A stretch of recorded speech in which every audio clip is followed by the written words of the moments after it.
Tommy didn't have a car of his own, so I brought him home with me, in mine.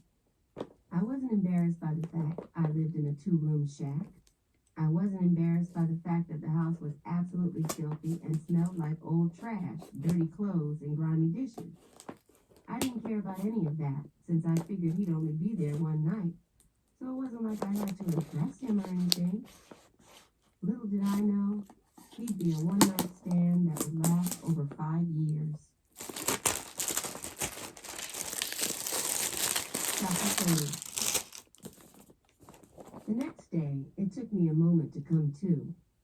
I lay still in the bed as I tried to make myself aware of my surroundings.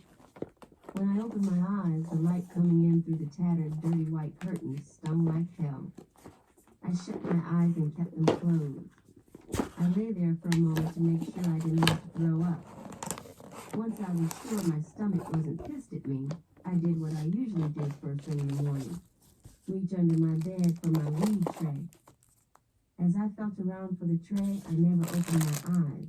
I didn't need to see. I could roll a joint with my eyes closed. It was second nature. Feeling my way around the weed tray, I rolled the joint, lit it, took a long hit, and left it hanging out of my mouth as I stumbled out of bed. I was still physically out of it as I staggered to the fridge to grab a brew. My head was killing me, and my body felt like I'd been in a vicious fight and lost. I was fussing to myself about my hangovers, which were getting worse and worse. You gotta stop drinking vodka. I closed the fridge and leaned up against the door, taking time to gather the strength to make the trek back to my room. I was sure it was vodka that was causing the headaches. I closed my eyes and held the cold beer against my pounding forehead. The coolness seemed to offer momentary relief. With my eyes still closed, I began feeling my way back into the living room. I was trying to decide what booze I should replace vodka with. Because of the throbbing in my forehead and pains racing through the rest of my body, I was walking very slowly, with my head down, joint in one hand, beer in the other.